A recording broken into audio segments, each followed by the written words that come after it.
Bienvenue sur le plateau des 24 heures chrono de l'International. Nous sommes en direct des studios de TV5 Monde et nous partons à Milan, la capitale économique du pays, de l'Italie, qui se situe dans la région de la Lombardie. Aujourd'hui, Milan dispute la vedette à Rome, la capitale administrative du pays, par son dynamisme culturel, mais aussi par son ouverture sur l'extérieur. Milan, c'est aussi une ville cosmopolite avec plus d'1 million d'habitants. Pour en parler, j'ai le plaisir d'avoir à mes côtés Laurent Schmitt. Bonsoir. Bonsoir. Vous êtes entrepreneur et directeur général de NetCity. Tout à fait. Également avec moi Annick Dany. Bonsoir. Bonsoir, vous êtes créatrice de start-up. Qu'est-ce que c'est une créatrice de start-up ? Une personne qui est en phase de création d'une petite entreprise dans le domaine de l'entrepreneuriat social dans le cadre d'un incubateur. Également avec moi Pierre-Louis Bertina. Bonsoir. Bonsoir, vous êtes président de la section Italie des conseillers du commerce extérieur de la France. Oui. Et enfin avec moi Caroline Cros. Bonsoir. Vous êtes web contentor editor pour une start-up à Milan. Bonsoir. Bonsoir. Pour commencer cette émission, on va faire un point économique sur l'Italie. Pas forcément très brillant. Un taux de croissance de 0,7% pour 2017. Chez les jeunes, un taux de chômage de près de 40%. Chez les moins de 25 ans. Pierre-Louis Bertina. Oui, malheureusement, je ne vais pas vous contredire et je ne vais pas rajouter des éléments beaucoup plus flatteurs. Si on prend la lourde dette qui est aujourd'hui à 132% du PIB. Le déficit est encore sous contrôle à 2,7%, mais c'est vrai que l'ensemble des paramètres, y compris la natalité, qui est quand même un paramètre de croissance du pays, est en dessous de la moyenne normale naturelle de reproduction naturelle. Et donc, actuellement, on traverse une période plutôt morose en Italie. Ceci étant, je pense qu'il faut regarder aussi les paramètres positifs. Il faut garder en mémoire que l'Italie est quand même le 3e pays de la zone économique européenne. Donc c'est quand même un bassin important d'activité. Et les plus optimistes diront que tous les paramètres que je viens de citer, que vous avez cités, par chance aujourd'hui ne se dégradent pas. Et donc on peut espérer être sur un plateau et commencer à voir à l'horizon 2018 la sortie de crise. Alors, il y a eu un référendum en décembre, le référendum de Matteo Renzi, le président du Conseil. Un échec. Le président du Conseil a donc démissionné. Aujourd'hui, l'Italie est encore une fois dans une situation politique incertaine. Est-ce que cette situation politique va-t-elle avoir un impact sur l'économie, encore une fois ? Alors, tout est toujours très relatif en Italie, dans le sens où, d'une façon générale, on peut dire qu'il va certainement y avoir une phase d'incertitude liée à cette crise politique. Donc, au niveau du consommateur, au niveau donc, de la consommation pure, il va certainement y avoir un certain frein. Maintenant, au niveau des entreprises, de la vie des entreprises, les Italiens sont habitués depuis très longtemps à vivre un petit peu en dehors des institutions, en dehors des gouvernements. Et cet esprit entrepreneurial, certainement, va continuer. Donc, ma réponse est assez équilibrée. D'un côté, encore une fois, pour résumer, vis-à-vis du consommateur, un léger frein, mais vis-à-vis des entreprises, je pense que ça ne changera pas grand-chose. Pierre-Louis Bertina, est-ce que vous voyez des conséquences sur l'économie ? Alors oui, surtout quand on parle d'entreprise publique. Je fais partie d'un grand groupe. J'ai été président-directeur général d'Alstom Ferroviaria il y a pendant 6 ans. Donc on a des relations assez fortes avec les entreprises publiques qui dépendent directement des financements et des investissements de l'État. Donc certainement, cette période que citait mon voisin d'incertitude ne va pas bénéficier les investissements. Pour qu'il y ait des investissements, il faut une certaine visibilité et il faut une confiance. Ce sont 2 paramètres qui manquent aujourd'hui pour ce que vous dites, à savoir les élections à venir, donc gouvernement quid, et puis la confiance, elle va de pair. Donc c'est pas facile. Je pense qu'une partie est en train de souffrir de ce manque d'investissement, oui. Les Italiens sont appelés à voter en 2017 ou en 2018, on ne sait pas encore. Oui. Et je vous propose de continuer de parler de tout ça, mais tout d'abord, on va faire une pause.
I am 4. I can read and I can write. C'est 4 ans. Je sais lire et je sais écrire. De retour sur le plateau des 24 heures chrono de l'International, nous sommes en direct des studios de TV5 Monde et on parle de Milan, la capitale économique de l'Italie. Les secteurs porteurs, quels sont-ils à Milan, Annick Dany? Alors, les secteurs porteurs, ils sont au nombre de 3. Milan a misé là-dessus depuis 10 à 20 ans. C'est le meuble. Tout le monde connaît le salon du design, mais qui s'appelle en fait salon du meuble, le luxe et la mode et la finance. Pierre-Louis Bertina, où est-ce qu'on investit en Italie? Dans le nord, dans le sud? Alors, en fait, les grands groupes, et quand je parle des grands groupes, c'est aussi bien les Italiens qu'étrangers, ils sont présents sur l'ensemble du territoire. Donc, Finmeccanica, Fiat, les groupes comme Alstom, comme Altran, comme Sanofi, sont présents sur l'ensemble du territoire et donc investissent là où il y a du business et sont toujours prêts à le faire. Pourquoi? Parce qu'il y a une main-d'œuvre qui est économiquement plus avantageuse et il y a également tout un bassin d'universités qui donne d'excellents professionnels qui, malheureusement, compte tenu de la crise, sont obligés de s'expatrier, soit au nord de l'Italie. J'ai dit expatrier, c'est pas la vraie parole, mais je suis sûr que mes voisins sont contents avec ça. Mais ils sont aussi obligés de s'expatrier éventuellement hors d'Italie. Ceci étant, quand on veut effectivement commencer, alors si on commence avec le service, on peut aussi aller dans le sud.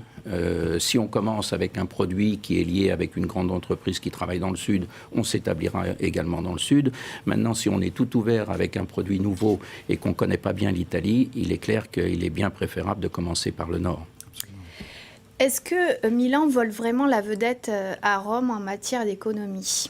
En matière d'économie, je pense qu'il n'y a pas photo, comme on dit vulgairement, entre Milan et Rome. Milan est vraiment la capitale industrielle, la capitale économique de l'Italie. D'ailleurs, la bourse italienne est à Milan, elle n'est pas à Rome. Rome reste la capitale administrative, reste la capitale touristique, certainement. C'est vrai qu'on va pas, ou on va peu à Milan pour son aspect touristique.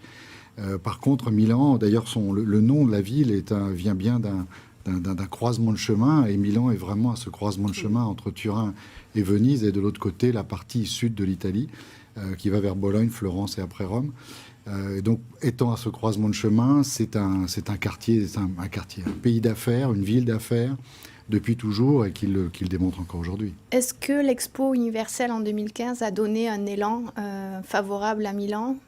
Oui, je pense, oui. D'abord, il lui a permis d'accroître la qualité de ses infrastructures, que ce soit au niveau transport, au niveau route.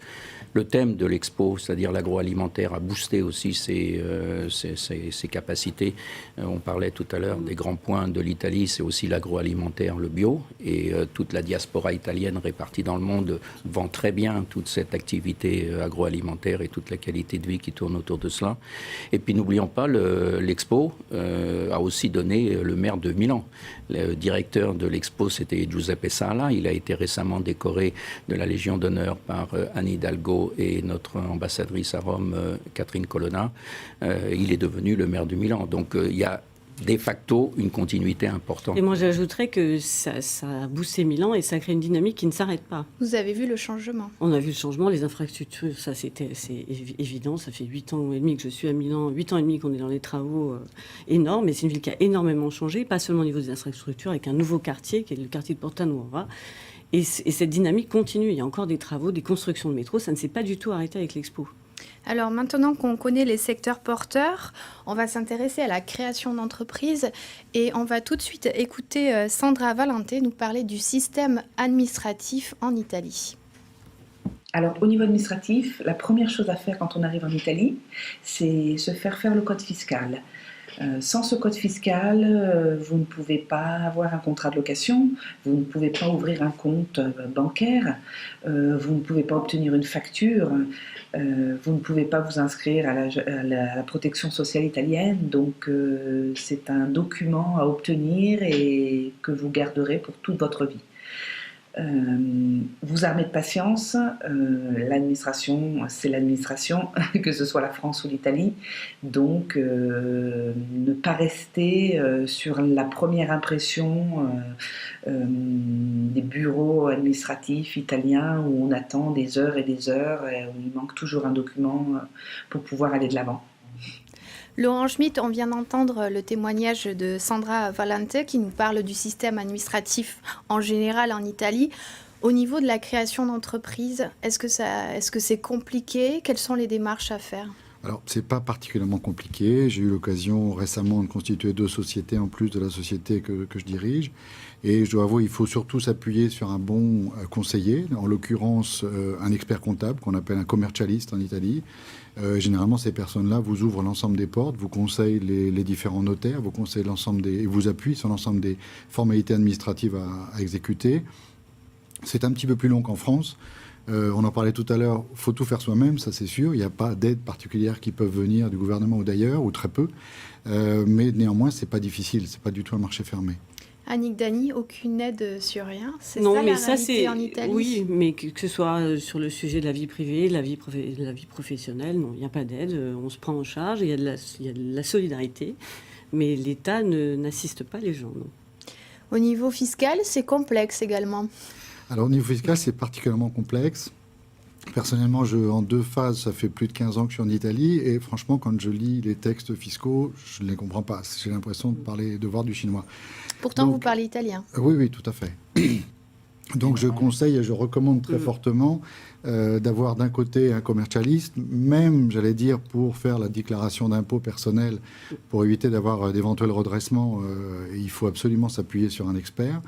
Au niveau de l'entreprise, bien évidemment, absolument avoir des experts, pas un seul, pour rédiger l'ensemble des documents fiscaux. Mais pour ceux qui veulent faire du business, je conseille également d'avoir un avocat fiscaliste, ne pas s'arrêter à l'expert comptable. Il faut savoir que, là je pense que Pierre-Louis ne me contredira pas dessus, c'est un pays qui est quand même extrêmement formaliste et au niveau juridique, on peut très rapidement être embarqué dans des affaires qui durent très très longtemps. Donc il faut également avoir un conseiller juridique très compétent. Alors il y a une réforme, la réforme Jobs Act. Oui. Qu'est-ce que c'est? Est-ce que ça va changer quelque chose? Alors c'est trop tôt pour dire ce que ça va changer. Par contre, il est clair que le Job Act a introduit une flexibilité dans le travail. Il y avait une très grosse réticence à l'embauche à cause de la période de licenciement qui se terminait si jamais il y avait expulsion d'une personne, elle était pratiquement d'office réintégrée. Donc les gens étaient extrêmement réticents et ça s'appelait l'article 18 du Code du travail. Cet article 18 a été abrogé et donc aujourd'hui il y a une certaine flexibilité. Les gens ont moins peur d'embaucher et ça s'est effectivement traduit dans les chiffres, ça s'est traduit par un mouvement des contrats à durée déterminée sur des contrats à durée indéterminée. Alors vous allez me dire par rapport à votre taux de chômage que vous disiez tout à l'heure, ça n'a pas changé grand-chose parce qu'on n'a pas vu la différence. Ceci étant, sur le long terme, et c'est vrai que les politiques et les oppositions et la population n'a pas beaucoup de patience par les temps qui courent, mais il faudra attendre 4-5 ans pour voir si effectivement cette mesure-là a du bon. Annick Dany, un petit point faible aussi, culture du cash. Oui, mais ça c'est la contrepartie du black, il faut bien le dire. Donc effectivement, et quand ça se retrouve dans tous les domaines. Quand on arrive au début, il faut avoir beaucoup de liquide sur quoi. Il y a beaucoup de choses qui se règlent en liquide. Donc pas forcément conseillé de lancer un e-commerce. Ça, ils en lancent quand même. Hein. J'en ai recueilli quelques-uns l'année dernière pour une réunion de travail. Ils sont quand même très actifs parce qu'ils sont quand même des entrepreneurs. Ils savent très bien où sont les secteurs porteurs aussi. Donc si on les retrouve quand même là, c'est un pays qui change quand même. Alors, au niveau des jeunes, je pense oui, que tout à fait. c'était des jeunes, bien sûr, par tout ce qui est commun. Je vous propose de continuer d'en parler, mais tout d'abord, on fait une pause et on se retrouve juste après.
De retour sur le plateau des 24 heures chrono de l'International, nous sommes en direct des studios de TV5 Monde et nous parlons de Milan.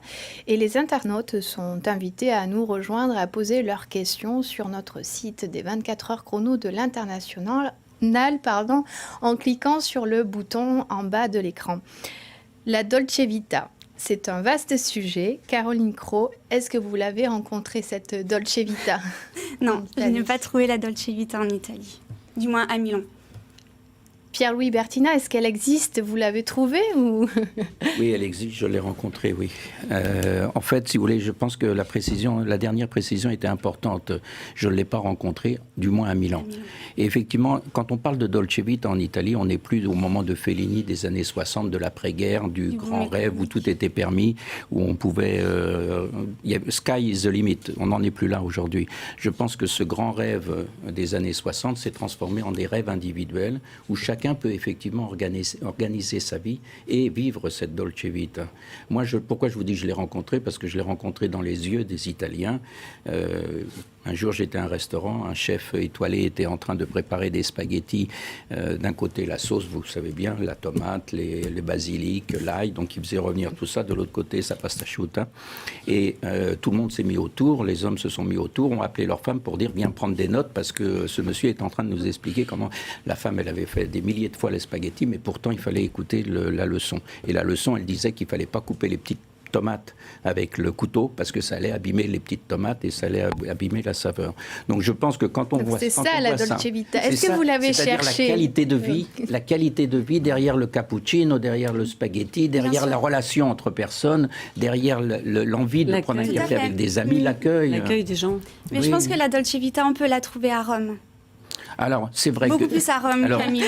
Deux choses.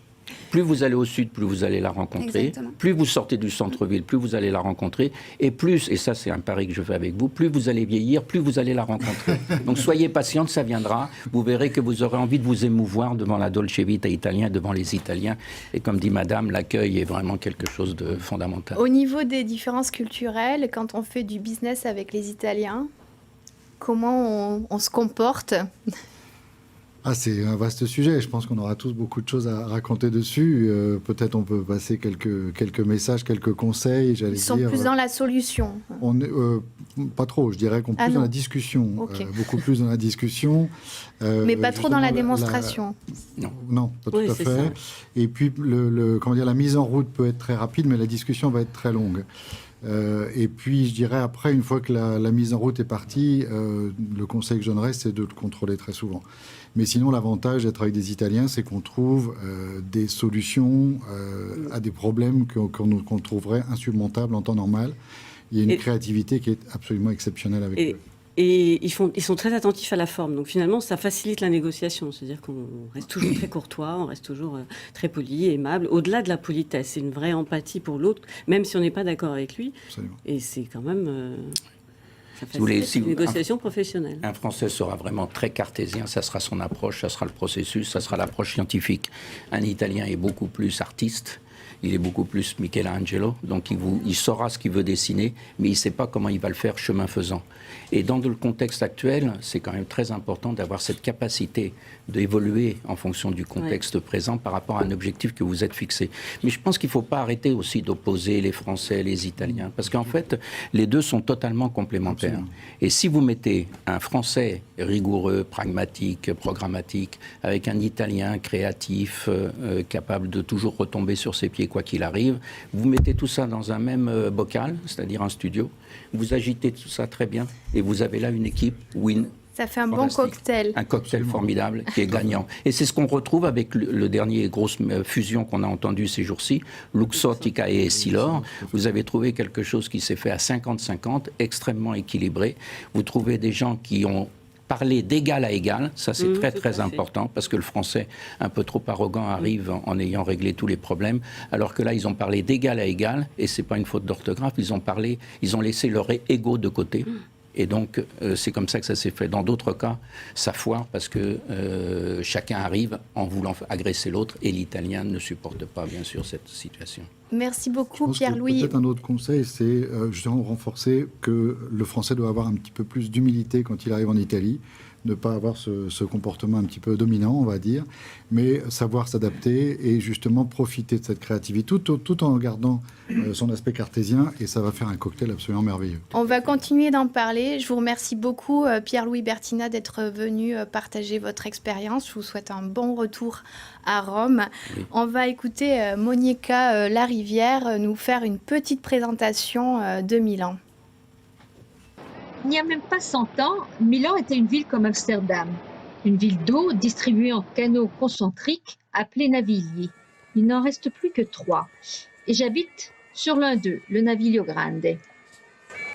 Bonjour Paris, c'est Monica, je suis à Milan et je vous souhaite une bonne année. C'est d'abord dans la zone du Duomo, la cathédrale au cœur de Milan, que je suis venue m'installer il y a plus de 10 ans. Beaucoup de Français préfèrent s'installer à proximité du lycée français, dans la zone du stade de San Siro et de l'hippodrome. Pour moi, le centre du Milan est un vrai salon. La Galleria d'une grande élégance, avec ses boutiques, sa décoration. Ce pauvre taureau qui, à force d'être frotté par les talons des touristes, a perdu tous ses attributs. Paraît que ça porte chance. À vous d'essayer. La Galleria relie la place du Duomo avec la place de la Scala, le fameux opéra. La Scala. Voilà, une banque qui a été transformée en musée. C'est très joli. Et enfin, l'hôtel de ville. Et l'entrée de la Galleria. Voilà, c'est très beau. Ça, c'est l'ancienne banque qui est devenue un musée. On peut aussi descendre au caveau voir les tableaux. Et puis, un très joli bookshop avec un café. Ça, c'est tout rénové, tout nouveau. Voilà, le bookshop et le café.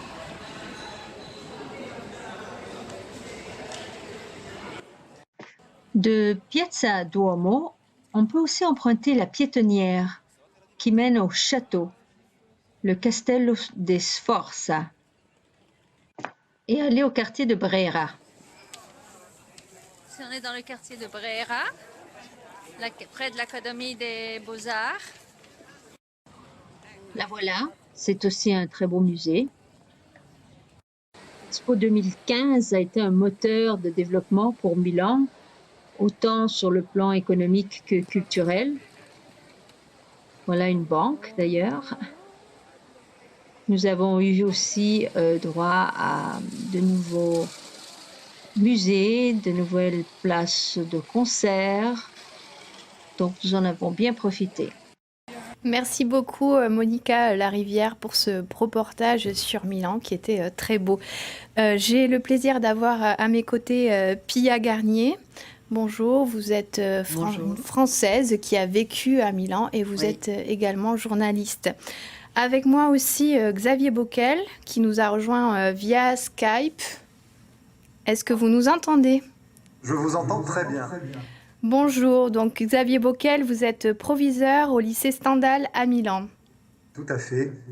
Alors, Pia Garnier, on vient de voir un beau reportage sur Milan qui nous a été envoyé par Monica Larivière. Est-ce que vous pouvez nous décrire cette ville ?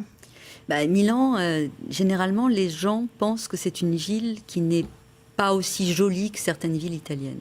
C'est la première impression. Et en fait, c'est une ville qui est extraordinaire parce qu'elle est complètement cachée pratiquement. Toutes les beautés de Milan sont dérobées ou pas loin. Même une église qui est absolument merveilleuse, s'appelle San Maurizio, a été fermée pendant très longtemps et a rouvert seulement il y a 1 an et demi au public.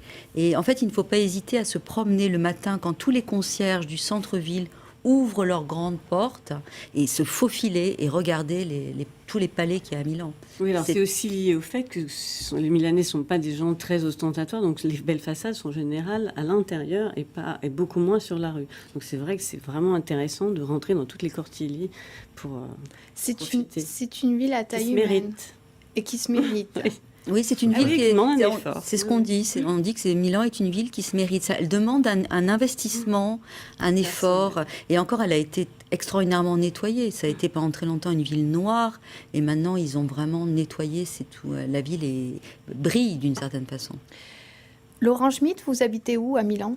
Je vis dans le quartier de San Siro, donc à côté du stade et à côté de l'école française. Xavier Bockel, vous êtes où placé exactement à côté de Laurent Schmitt, c'est ça? Alors, on n'est pas très loin du stade de San Siro, à moins d'1 kilomètre du stade de San Siro, dans un quartier assez calme de Milan, mais bon, à une distance tout à fait raisonnable du centre-ville. Et pour les quartiers de prédilection?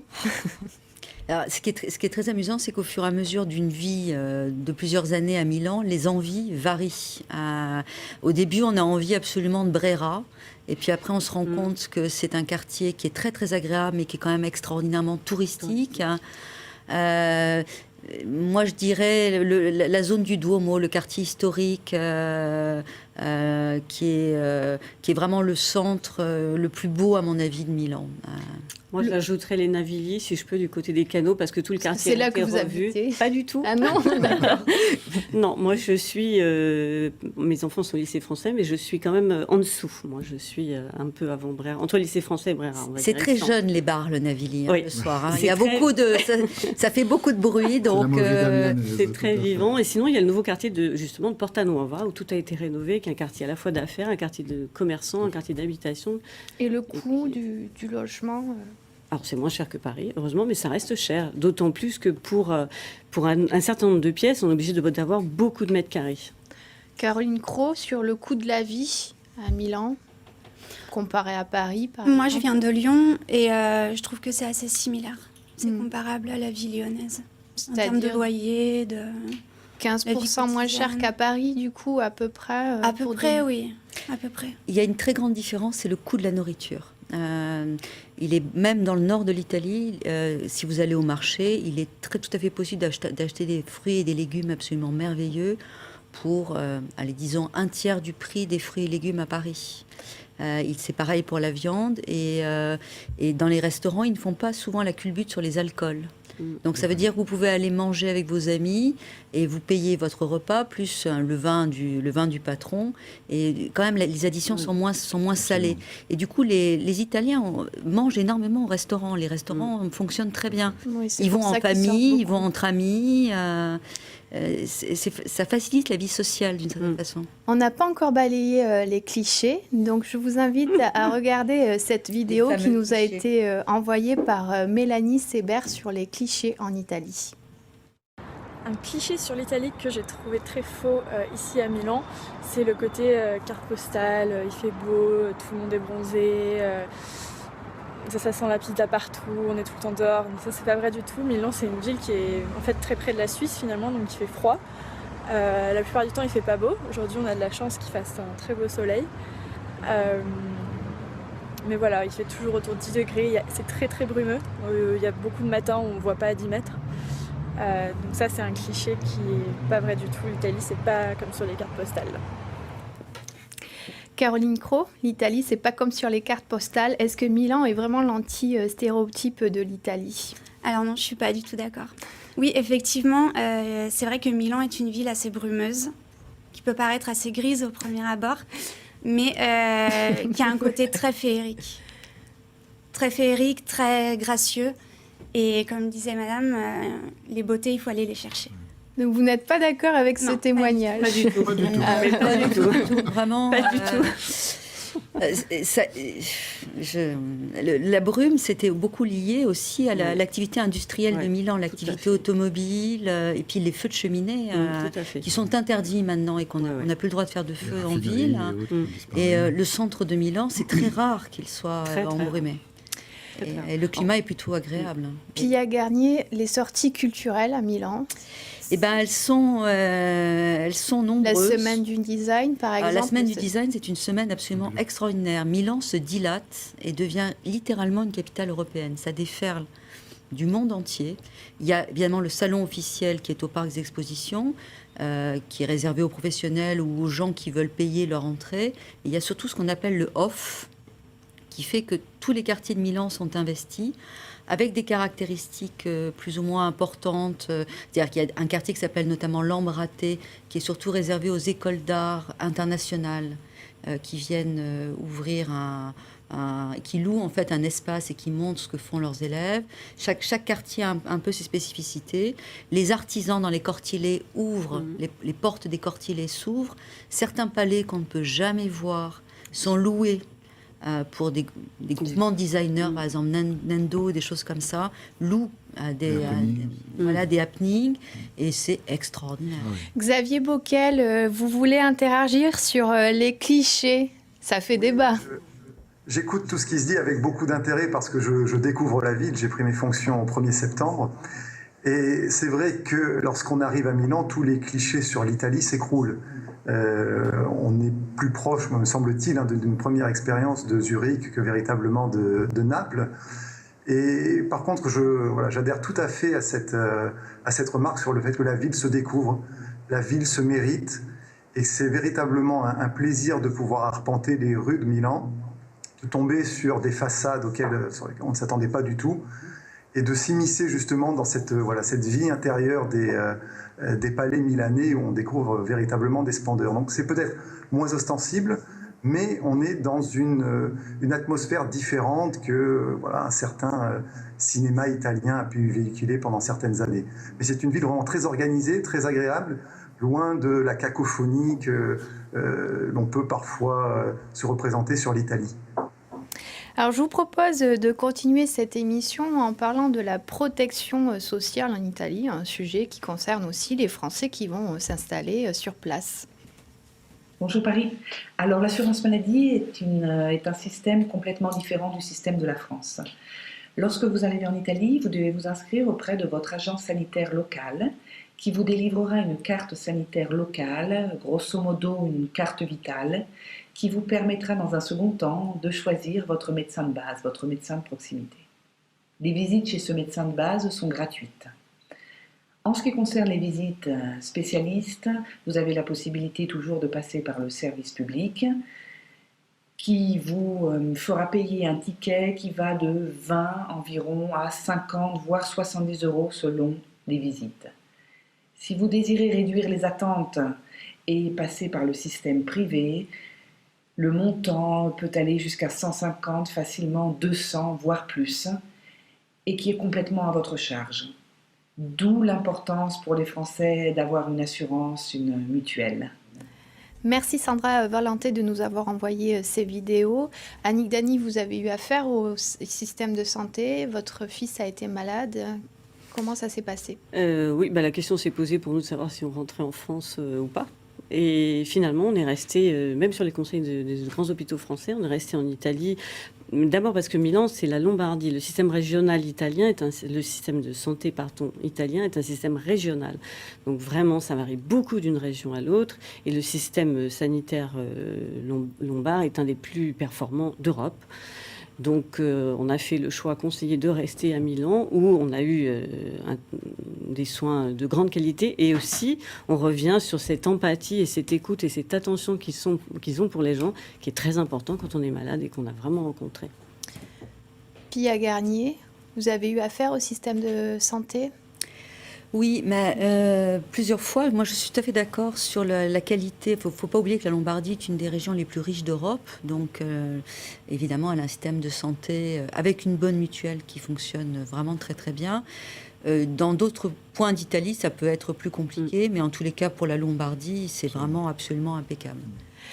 Je profite d'avoir Xavier Bockel avec nous sur Skype, qui est proviseur au lycée Sandal à Milan, pour évoquer le thème de la scolarité. Xavier Bockel, est-ce que vous pouvez nous présenter le lycée Stendhal et nous dire combien d'élèves vous comptez et leur répartition D'accord. Le lycée Stendhal de Milan, c'est le lycée français donc de Milan, lycée du réseau AEFE, de l'Agence pour l'enseignement français à l'étranger, qui applique donc les programmes français. C'est un lycée qui arrive maintenant à 1150 élèves, qui a connu une forte progression ces dernières années, avec une population assez équitablement répartie, environ 30% de Français, 30% d'Italiens, 30% de Franco-Italiens et 10% de pays tiers issus de pays francophones, principalement. Est-ce que vous pouvez nous parler de ce double bac français,